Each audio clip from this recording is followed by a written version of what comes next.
Hey guys, Professor Bill of Comic Book University and Krypton Season 1, Episode 9 of 10. This episode is called Hope. A little surprising because I was actually expecting the final episode to be called Hope. Instead, we found out the name of the final episode today. I believe it was today. That's when I saw it. It's going to be called The Phantom Zone. Interesting.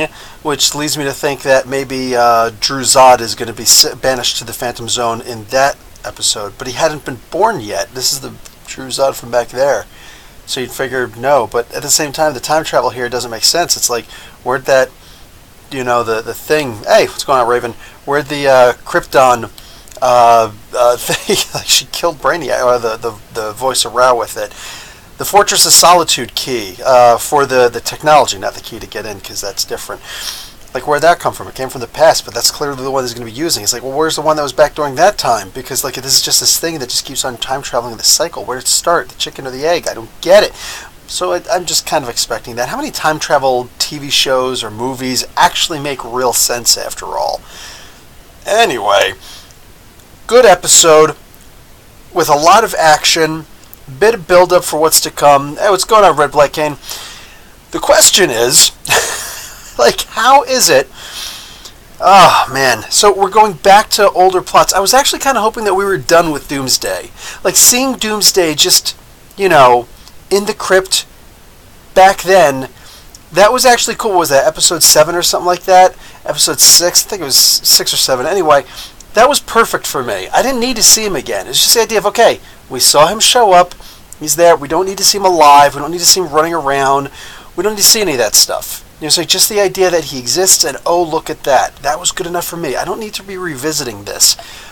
Finding out, like, the biggest freaking change to the Superman universe, according to this, is that lyta-zod is actually the son of Lyta and Seg. What? Like, that's preposterous! You don't know who your father... Obi-Wan never told you who your father was. I am your father. No! Come on, dude.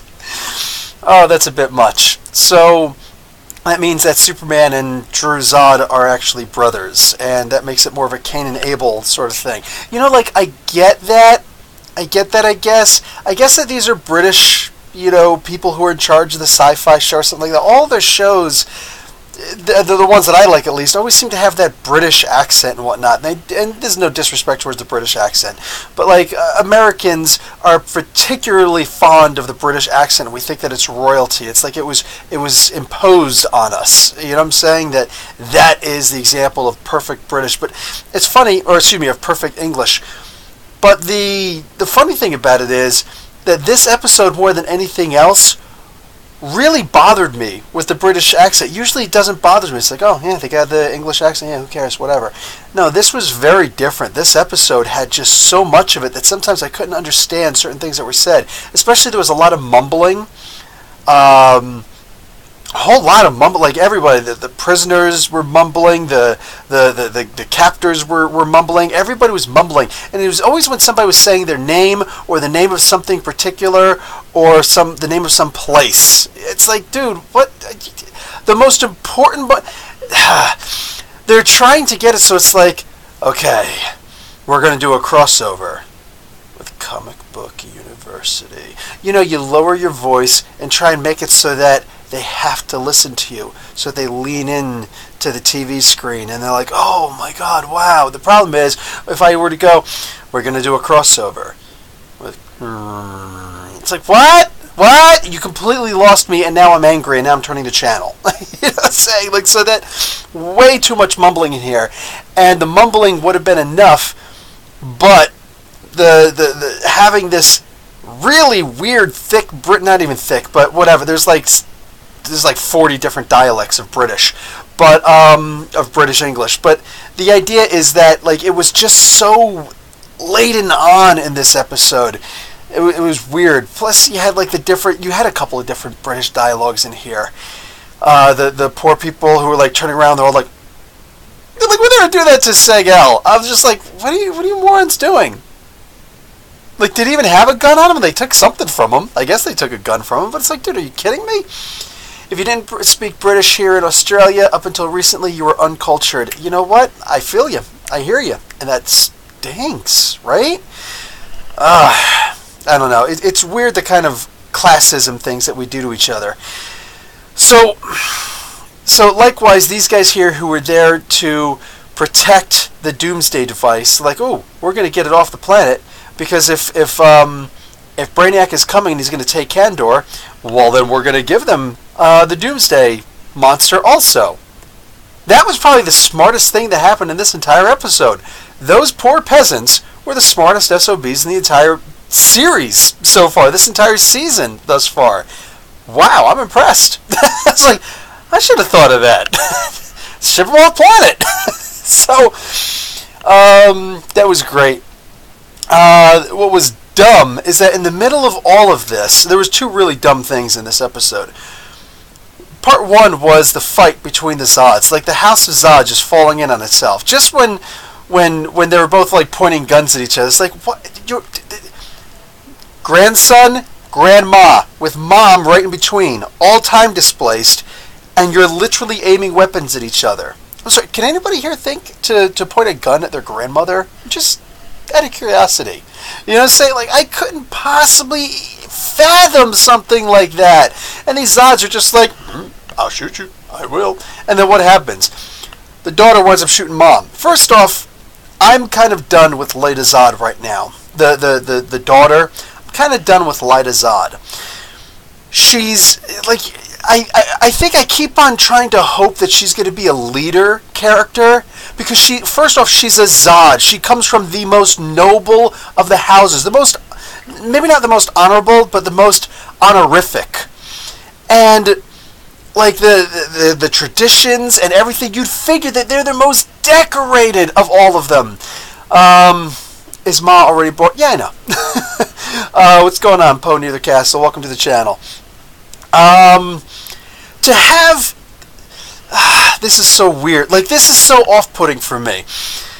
These guys are supposed to be so noble, but yet I know that they're willing to fight and kill for each other. But the way that they do it is like, it's special. It's something special. You get it.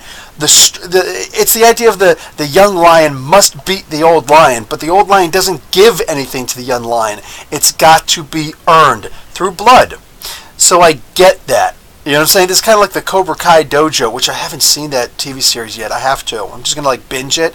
Maybe I'll talk about it on the channel. But like, you know, no mercy for the weak. So when all of a sudden lyta-zod shoots her mom, that was so weak, man. It was just so weak, because what did she say beforehand? When Mama Zod is talking about, hey, listen, you know, Drew Zod, you're looking at making it so that this world is run by fear. That's not what we need. So her daughter, lyta-zod, goes and says, Mom, it's so weird. Excuse me, let me do it the right. It's so weird having it come from you. Now, I'm going to wind up saying, like, you know, oh, Leviosa. No, I'm not good at that. So, Mom, it's so weird hearing that come from you, because, darn it, hey, Nerd Doug, what's up? No, I don't. She says, you left me in fear the entire time. And I'm like, what? She terrorized her daughter? Then what does she say? You made me afraid that I wasn't good enough. You made me afraid.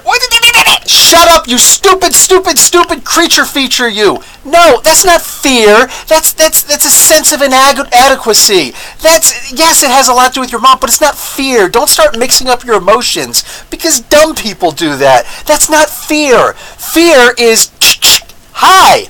But the whole, I don't think I'm living up to my mother's potential, you know, her sense of potential for me. That's not fear. Okay, fear of failure is not the same as fear of a gun. Fear of not, you know, meeting expectations is not the same as fear of a ruthless oppressor dictatorship, all right, a fascist state. That's not the same. Fear of getting a negative review from your boss is not the same as fear of being beaten up by your boss and a whole bunch of hired, you know, Pinkerton thugs or something like that. It's not the same. So the moment that escaped her lips, the moment that she said, oh yeah, I read the script, that looks good, I can't wait to say that line, I'm done with lyta-zod. She's clearly never going to be a leader. She's never, ever going to be strong enough to actually take her mother's place. Her mother should have literally said, you know what? We're not supposed to challenge down, but I am so sick of how pathetic you are. Man, I wish that, your brother would have been better, would have been still alive, because he would have probably done a better job than you, knucklehead. She's such a disappointment. She's afraid of being a disappointment.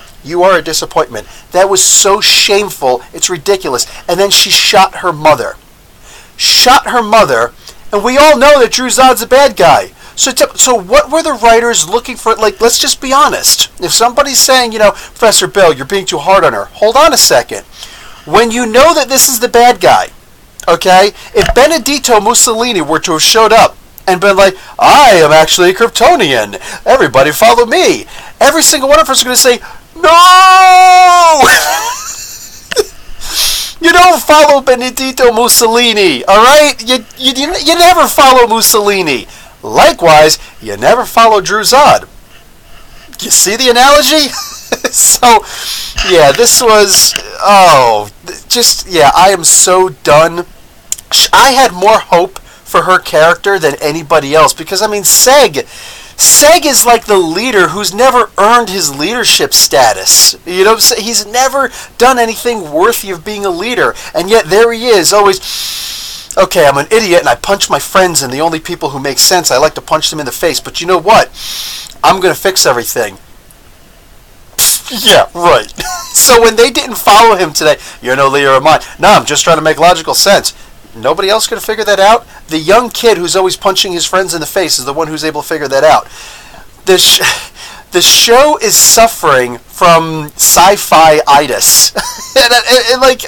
I hate to be a jerk. I hate to be that jerk saying that because I had so much hope in the beginning of this series that this was going to be great. You know what I'm saying?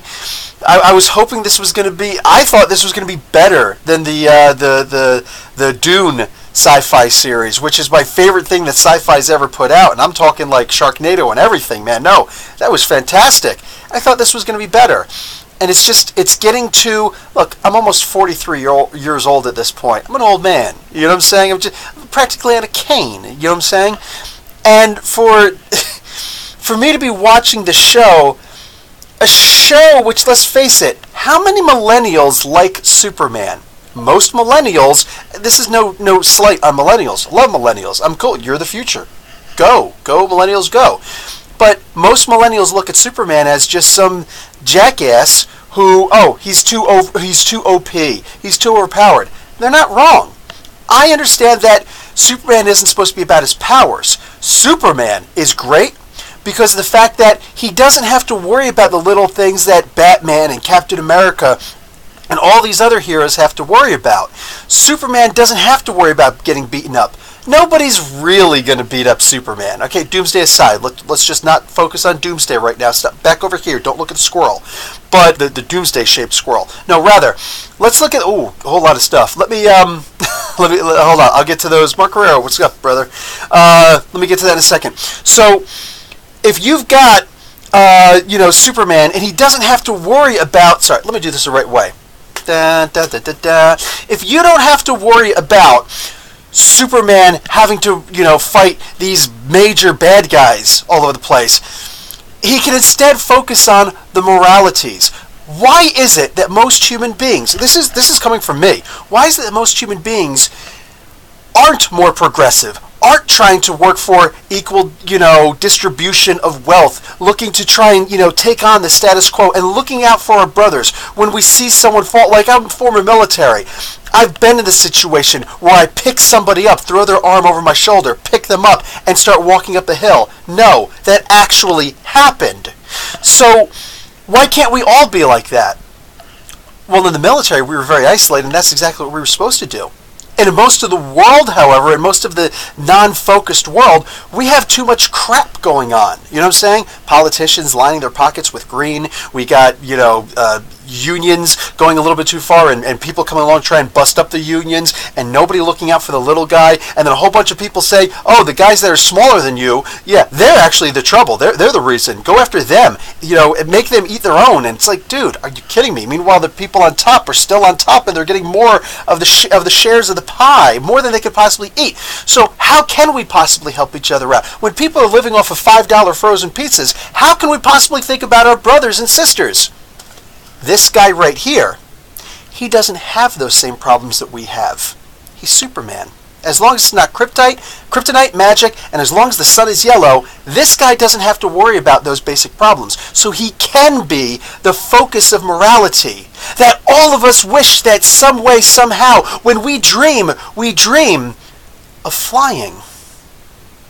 We dream of not having to worry about bullets piercing us and knocking us down. Why would we have to worry about bullets piercing us and knocking us down? Because we want to do good things, but we know. There's the martyr syndrome. When you try and do good things, you become a target. Superman doesn't have to worry about it. He has this big S on his chest. I'm wearing the I'm wearing the Superman clone shirt right now. He's got this huge S on his chest. It's like, here's your target, baby. He's got one on his back, too. Where's the brightest colors? Here I am. Shoot me. And literally, he'll stand there. Nobody else does that. Even Wonder Woman will sit there, bing, bing, bing, bing, bing, and stuff like that. She has to. She's not bulletproof. Everything else will bounce off her, but not bullets. But the idea is, he can sit there and just take those bullets and show you, you can't hurt me. So can we just talk? Or do I have to just pick you up and show you who's boss and bring you to jail? And that's what I love about Superman. He doesn't have to be bothered by the nuances that all the other heroes do. Look, they've got their own hero's journey. His hero's journey is that he's already a hero. Let him be a hero. Watch him be a hero. That's what's so great about Superman. I don't see that in Segal. I don't see that in anybody on this TV show. And it's so disappointing because you want to see where that spark came from. And it's not even on the horizon for me, man. I don't see any of that.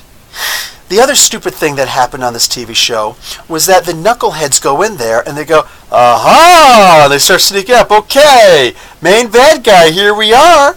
We're going to sneak up on you. You know we're here. You're having a conversation with us. Why didn't any of them simply say, psh, all it takes is one person to shoot?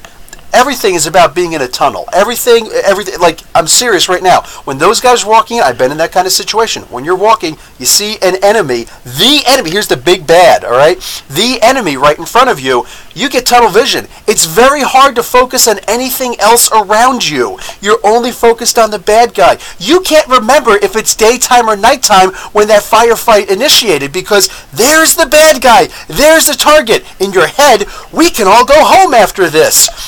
So, like, there's your focus. And for them to just be like, let's hold our fire. What are you going to do? Ask for his surrender? This is a super being who's ready to... Hey, what's up, Marvel Spooky? I'll get to the questions in a moment, I promise. When you get to this certain level where, hey, man, check it out. You know what I'm saying? We could take down this bad guy right now. We know he's a clear bad guy. He's Mussolini, for Christ's sake. We could take him out. But no. You're sitting there talking about... Maybe we can talk him out of this. No! Your purpose, your mission is to shoot on sight. And all it takes is one person to pull the trigger, and everybody else is going to be like, oh, me too! There's going to be a spray of blaster bolts everywhere. Who shot first? Han or Greedo? It don't matter. Well, somebody shot first, and then everybody got shot. Oh, and all the guns are focused on this guy. Instead, they wait. And he's like, don't you want to fight him? Don't you want to fight him? That was a cool scene when the dude got his head blown off. I'm like, oh, damn, that's just freaky. But, like, I don't want to see those special effects. I want to see the good guys be smart. There's no intelligent person in this entire show. I have yet to see a single intelligent person in the show. That's troublesome. I get the whole flawed heroes thing, but when they're, like, stupid heroes... Look, man, there has to be a little bit of an adult voice in the room. There's got to be. There's got to be. And when, like, the most adult person in the room is Van-El, the hologram, and he's literally like, Well, what do you want me to do? I have no opinion on what's a better idea. Try and stop the immediate doomsday threat, or try and see if the ship is going to enter the atmosphere at some point or another. What would you like me to do? Are you kidding me? Jarvis in Iron Man's armor.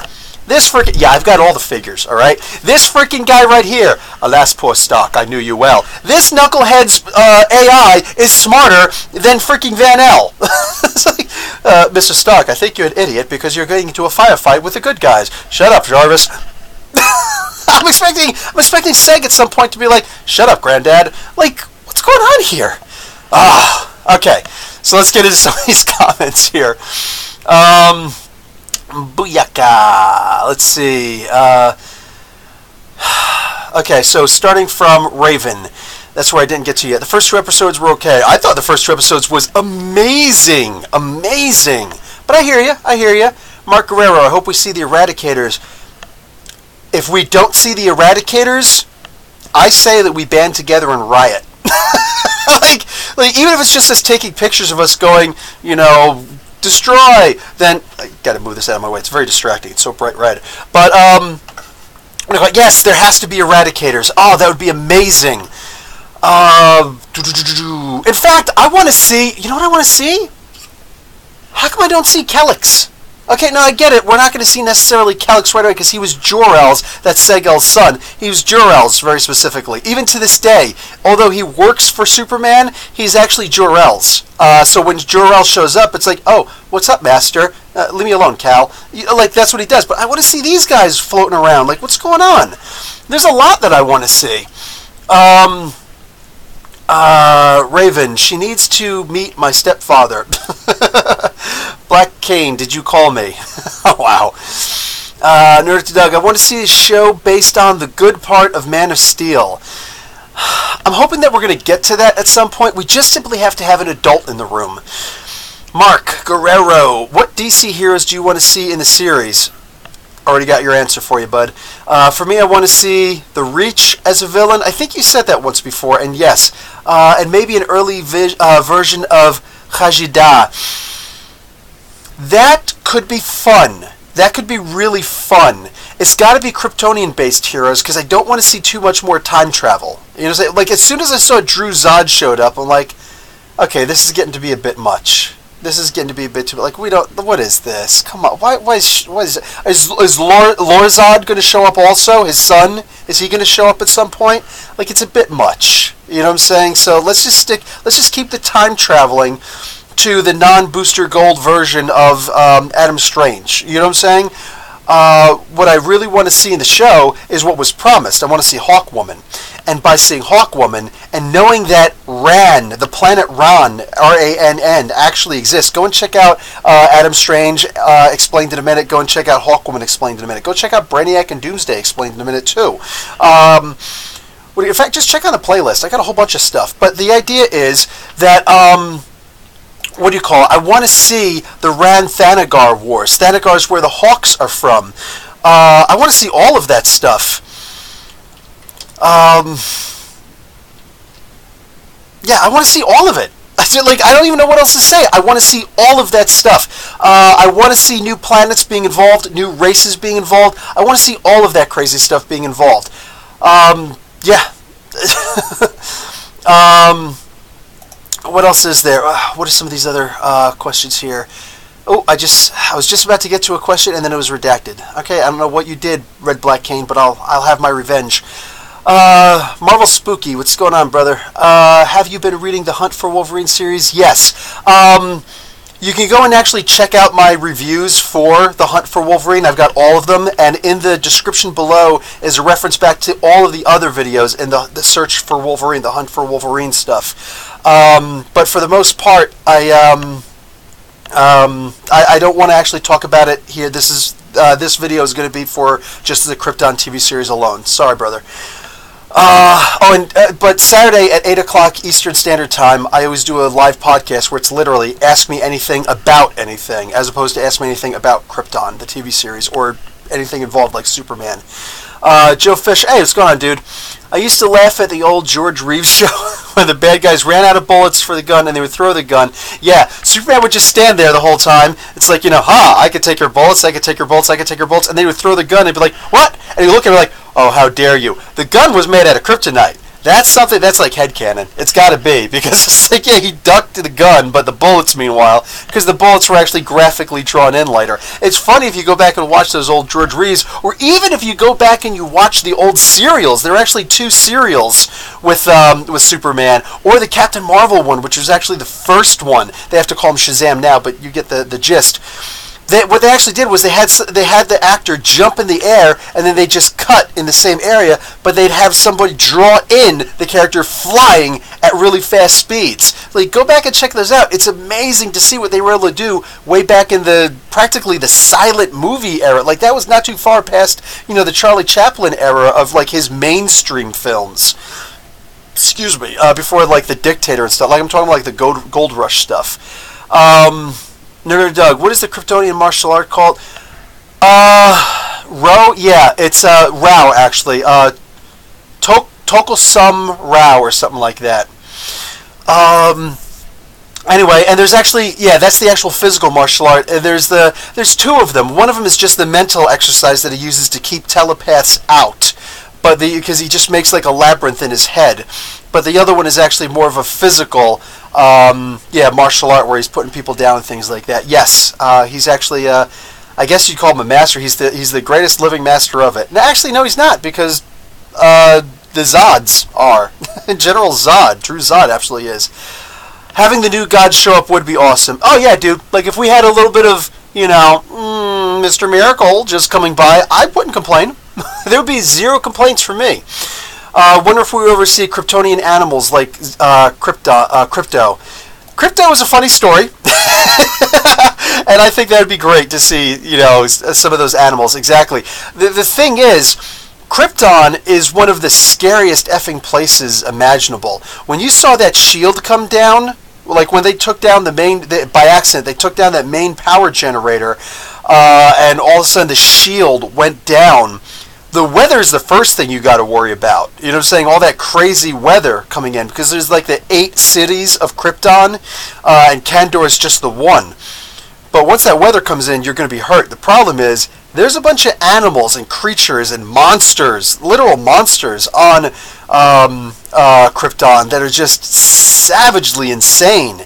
And that's what's disappointing, is that I haven't seen any of those. All the times they went out in the wilderness and had to face the elements, they didn't see a single one of those monsters, which have perfectly adapted to the weather, the inclement weather, showing like they are ridiculously tough and bestial, but we don't get to see any of those. I think that would be a great addition to show just how hostile a place that Krypton is, and the mastery they have over their environment by making these domed cities,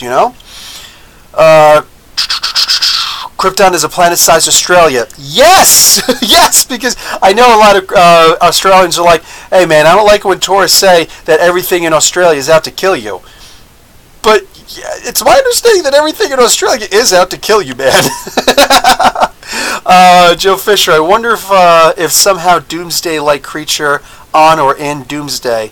I wonder if somehow a Doomsday-like creature on or in... Well, I mean, Doomsday is on Krypton, so they just reestablished that in this issue, this episode, so I'm not sure... like, another one? All of them are tough, man.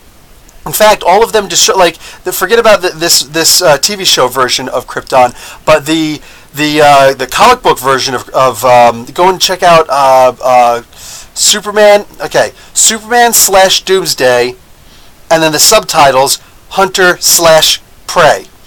It is an amazing. I think it's like, is it only 2 issues? It might be 4. Either way, it's an amazing trade paperback that you could get that shows the actual origin of Doomsday. There have only been 2 really great Doomsday stories ever told. The first one was the death of Superman. The second one was Hunter-Prey, and they literally followed each other like that. Everything that came afterwards was just slowly but surely nerfing Doomsday and eventually making him to the point where he's a joke, where he's more of a Doomsday's coming, and everybody's like, oh, and then Doomsday comes, and literally in 1 issue, sometimes in only like a couple of panels, they just completely obliterate Doomsday. It's like, oh, That was close. Shut up, dude. I'm so like when I see Doomsday is coming or Doomsday on the cover of a comic book, I'm not like, oh, I'm more like, oh crap, another way for them to show what a punk he is. Come on, man. Yeah, they do the exact same thing with Juggernaut in the Marvel comics. So what did we expect, right? Boom. Comics with Bueller. What's going on, dude? How you doing? Hello, everybody. Mark Guerrero, what do you think is better, Gotham or Krypton? You know, I didn't finish watching the second season of Gotham. My mother-in-law watches Gotham right now because her youngest son watches it with her on Netflix, and she's talking to me about stuff that I haven't seen yet. I was like, whoa, spoilers, all right? Come on. So, yeah, I know it was really good. It's just I don't take the time to, like I said, I haven't even watched Cobra Kai yet, and I want more than anything to just stop what I'm doing and watch some Cobra Kai, but I've still got a small handful of comic books that I've got to read and put out the reviews for. I mean, like, I'm not quite done yet, so, geez. Oh, and one of them is Weapon H. I think I'm going to do that one next. I got to read Weapon H and put this one out because this is a really amazing story. But, like, I wish I had time to just stop and do that. I just don't, unfortunately. Doug, do they mention these Kryptonian heroes in the show? The ones from Kandor, I think. Firewing, and I see that Raven answered it, Nightwing.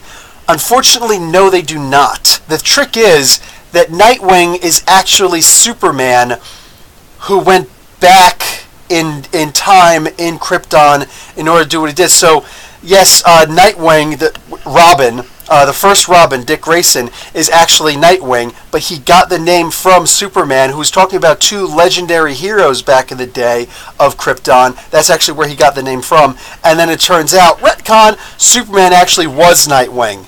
So, like, it's very interesting. Superman, when he went back to Krypton, you know, at that time, in Kandor very specifically, he did have his powers, so he became a Batman-type character.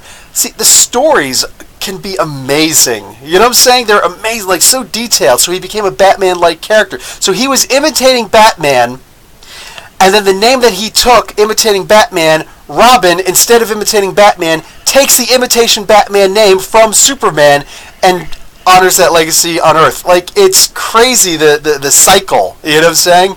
So, absolutely fantastic. Juggernaut is stupidly OP, though. Juggernaut versus Doomsday. Who do you think is going to win? That tells you who's really OP. Nobody knows. Everybody's got their opinions, though. But Poet near the castle. What's going on, brother? Welcome to the channel. So Jax Ur's plan is to kill all the clones. Either to kill all the clones or to weaponize all of the clones. See, that's the thing. In the comic books, Black Zero's purpose was to destroy, to free all of the clones because they were sentient. It's like, give them their full sentience and then free them. Let them do their own thing. You know what I'm saying? That was their whole purpose. You know, like the elite have these clones, but no, free all the clones. Here, I think that she's going to weaponize those clones, and we're going to have like the DC Comics, the Krypton version of the Clone Wars, which will probably be better than the Star Wars version, because all they were just cannon fodder. How many of them did we actually get to know their names for, right? So this one, it'll probably be the exact same thing, but either way, I'm expecting her to weaponize them myself. P.A. Stewart, hello all you insomniacs. Yes, I actually am an insomniac. Literally 2 hours of sleep in the last 48 hours, and I don't feel like I could sleep if I drop this thing right now. Love the Juggernaut in the Claremont days. Yes, when Cobra Kai is great. I hate you, Doug, because you got to watch it. Somebody else, this other guy that does reviews on my channel on Mondays, Comic Joe, he's in the process of watching it for the 6th time right now. Still haven't put up a review yet. Like, your priorities are all messed up, dude. But, what do you call it? So, Mark Guerrero deleted a message. Did you call me a mother effer? What's going on, dude? I'm joking. Cogs with Bueller. Never seen the Krypton show, but really want to. Would be a good binge watch. Yes, I feel like it could be a good binge watch. I absolutely do. But you're asking me to tell you that before the final episode comes out. So, we'll see. Dropping the deep cut knowledge. No problem there, Doug. Boom. Mark Guerrero, there we go. Okay, so retraction has been redacted. We have Gotham and Krypton. We had Smallville. We are getting Metropolis. Yeah, that's right, we are getting Metropolis, which is actually interesting because in the comics, the way that the original story went, first it was Man of Steel issue 1, where we got Superman's mom's version of, this was back in 1985. We got Superman's mother's version of the events on Krypton that led to Kal-El being ejected to Earth and Krypton's destruction. That's the first time we ever really heard from Superman's mom, you know? So then what we have instead is all of a sudden World of Krypton, Volume 2 came out. Volume 1 is now no longer canon because that's all pre-Crisis. So now post-Crisis, still in canon today, is World of Krypton Volume 2. 4-issue limited series. It's actually, the predecessor of, the ancestor of the first ever limited series in comic book history. That was the World of Krypton Volume 1. But I actually did a spotlight, so you can look up Spotlight on Story, World of Krypton. You'll see Comic Book University. You will hear the entirety, it might even be in the description below, you'll hear the entirety of that story. I will retell you the whole story and give you links so you can go and purchase it. What do you call it? So, in that World of Krypton, next they did the World of Smallville, which was another limited series, so that showed it documented Superman's transition to going to Smallville, and then we did World of Metropolis, which was, boom, his time when he decided to give up being a small town farm boy and go to the big city and try and fit in there. They were all great series. So you got Man of Steel issue number 1, 1985, 1986, World of Krypton, immediately after that, World of Smallville, immediately after that, World of Metropolis, and that gives the cycle of Superman, the Superman cycle, so to speak. Really great stuff. That would be great if they were to do something like that here also, if they were to do Metropolis, because they did Smallville already, right? So let's see Metropolis now. That would be fantastic. I would love to see that. Ghost Rider versus Deadpool. A demon versus a guy who can heal all the time. I'm seeing a lot of pain and further insanity for Deadpool. Oh, that's it. I'm at the end. All right, cool. Oh, what is this? Oh, yes, and I just heard today that Pennyworth is going to be a thing. I imagine it's going to be the same actor. I hope it's going to be the same actor. You know, they've gone into the details of Alfred Pennyworth in the comic books a lot as of late. In fact, they've also shown that he knows, oh crap, what the heck is his name right now? I can't remember his name. Deathstroke's mentor / butler.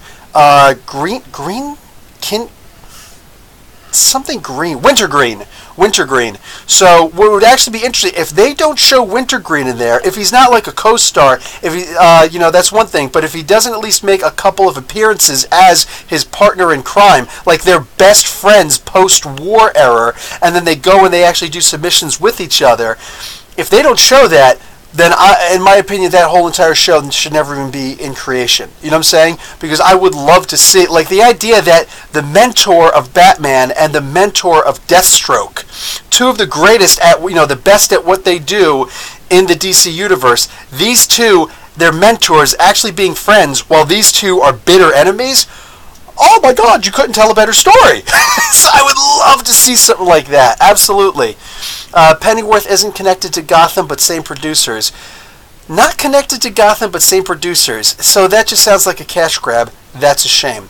They said it would be a prequel produced by Bruno Heller. Prequel could still be connected, though. That's the thing. I do want to see... So yeah, I guess it would have to be a younger version of him, so a younger actor. But still, they could have that connection with Wintergreen that I was mentioning. They said it was Ghost Rider versus Thor. I'm going to have to go with Thor. I got to go with Thor. It's not? Who said it's not? What? I don't know. Anyway, so... Okay, we're going to call that a wrap. I've got some comic books to read and to review. I have got my Nerderkey thing has been moved to Thursdays, which is a little difficult, but I think I can handle it. I'm just going to try and do a bunch in advance. Surprise, surprise, I've got 2 different D&D-ized versions of characters that I'm going to be doing. I already filmed it. I just have to edit it now, and then I'm going to ship it over. I'm going to D&Di's Rocket Raccoon as the easy one in the beginning. I figure I'll just run through all the Guardians of the Galaxy. I did Groot last week, Rocket this week, and then rather than actually D&Dizing a character, I D&Dized Infinity Wars. You're going to have to go and check out the campaign suggestion that I've got when the video comes up. I think a bunch of people, I'm just saying, in my opinion, it's pretty fantastic. I'd actually love for somebody to run that campaign for me, but I guess I would actually have to run the campaign. We'll see. Anyway, so tune into that Nerdarchy tomorrow. I think that Dave will put it up at about 6 o'clock on the Nerdarchy YouTube channel. Nerdator Doug will be there. And yeah, that's going to be it for me. Guys, thank you so much for the interactions. Again, I love it. It's always the best. Professor Bill, and last but not least, if you want to talk about this further in a Facebook group that I just started actually incorporating, go and check out, I've got a video up. It's the second from previous video to this video that I put up, where it's, do you want to write for Comic Book University? Do you want to do reviews for Comic Book University? So it's a link, there's a link in the comments below of that so that you can actually go and seek approval on my Facebook page. I will give you approval as soon as I or one of the other two admins actually sees it, and then check out, see if there's something there. There's previews for certain comic books there that you can check out. You want to do a review of there, you want to read someone else's review, you want to add something of your own, you want to review this show or just this episode of this show, feel free. Literally, it's yours to just have fun with. And if you've got something that you want to promote, if you're a comic book channel also, by all means, jump on it. That's your forum to get your own voice heard in some way, shape, or form. And I just started doing that this morning. So it's not huge. Well, yesterday morning, technically. I haven't slept. You know what I mean. So, yes. It's just started, so it's not huge now, but it's going to be bigger. I mean, come on. Anyway, guys, that's going to be it for me. Professor Bill, Comic Book University. Love you guys. Class dismissed.